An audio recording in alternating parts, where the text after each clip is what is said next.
Welcome to Eden Camp. I'm Tim Heale and I've come here to Eden Camp in North Yorkshire. During the Second World War, this was a prisoner of war camp. And we're going to go in to the museum today and we're going to work out how it came about, who built it and what prisoners was kept here. Eden Camp stands just outside Moulton in North Yorkshire. The Hurricane and Spitfire at the entrance are replicas, but behind them the huts and the layout belong to an older story. This was once a real prisoner of war camp. We'll begin with the camp itself, how it was created, who lived there, and why prisoners worked on nearby farms. Then we'll follow the museum into the wider story of wartime. So this is Eden Camp, and it was a prisoner of war camp during the war. It was originally set up in 1942. They brought 250 Italian prisoners over from North Africa, and they got the Italian prisoners to build the camp. Eventually it held around about 1,200 Italian prisoners until the summer of 1944, when they replaced them with Germans. And the Germans, the last ones actually left here in 1948. The story begins in early 1942. A small army contingent came down from Castle Douglas in Scotland and prepared a temporary camp on farmland outside Moulton. They put up a barbed wire enclosure and erected tents ready for the first prisoners to arrive. The first residents were 250 Italian prisoners of war. Captured during the fighting in North Africa, they were transferred from Oldham to Moulton, then marched to their new home at Eden Camp. At first, home meant under canvas. Once they had settled in, the Italian prisoners began building a larger permanent camp. At its peak, Eden Camp had about 45 huts, with extra tented accommodation as well. Together, they provided room for around 1,200 prisoners at any one time. That was the camp's approximate capacity, not a record of 1,200 Italians all living here at once. What the surviving huts reveal is the scale of the change, a temporary enclosure becoming an organised working camp. So we're going to look at one of the Italian prisoners. Let's call him Carlo.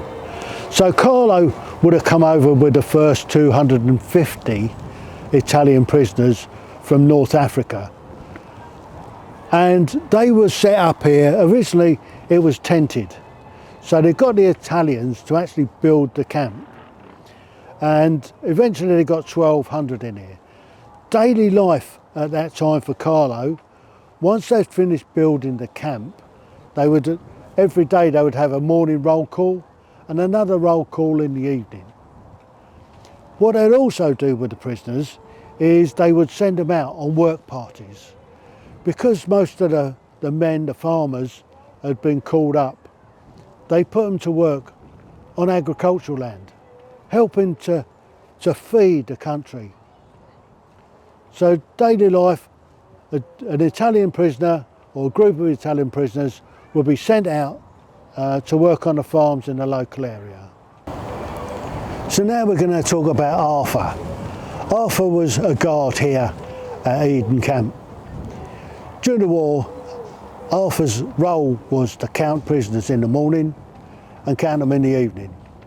His duties also took him outside the camp, so he escorted prisoners out into the farms to work on agriculture and that sort of thing, taking them out on work parties. So that was part of his role. So what Arthur saw, he didn't only see that these were enemy prisoners. He saw dentists, doctors, craftsmen, farmers, labourers. So to Arthur, these guys became almost friends. They weren't enemy prisoners. And then in 1943, in September 1943, when Italy signed the armistice, his role became slightly less, how should we say, confident. So he wasn't sure how to treat the guys after that. Were they still prisoners? I guess it depended on their status, whether they went cooperative or non-cooperative. For the prisoners, each day was shaped by routine. Roll calls were held in the morning and again in the evening. Away from work, there was a chapel, a stage for plays and concerts, a time for making things, woodwork, metalwork, leatherwork and other crafts. Prisoners were also paid in camp money, which they could spend in the camp shop. Italy's armistice was announced in September 1943. The following month, Italy declared war on Germany and became a co-belligerent. Italian prisoners in Britain could then volunteer as cooperators, continuing to work with greater but still limited freedom. The precise arrangements varied between places and changed over time. So now let's have a look at one of the German prisoners. Let's call him Hans. Now Hans was captured after D-Day. So in September 1944, there was a large number of Germans captured and a large number of German prisoners of war brought to England. So when Hans arrived here at Eden Camp, it was an established camp, unlike it was for Carlo in 1942. So he's come into an established camp. The Italians had mainly moved out by that time, giving way for the German POWs to take over. So initially, when Hans arrived here at Eden Camp, he wouldn't have known what was going on back at home in Germany. And at that time it was difficult. The Red Cross was doing a similar job, but it was made that much more difficult because of the Allied advance. So now let's have a look at, let's say Margaret. Margaret was a farmer's wife.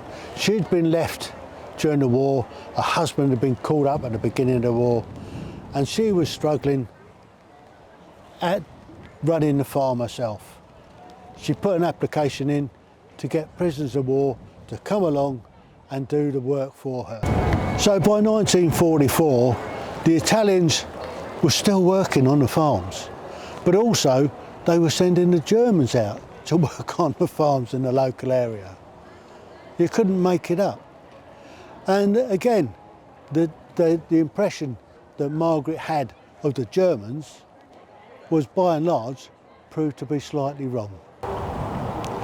So when Germany finally surrendered on the 8th of May 1945, there was quite a long delay in repatriating German prisoners. And some prisoners actually stayed here until 1948, was the last prisoner that left Eden Camp. So in 1942, Arthur was drafted in as a camp guard. The first bunch of prisoners came over, 250 Italians.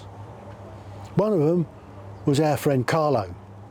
Carlo was here, living in a tent, guarded by Arthur, and built the camp.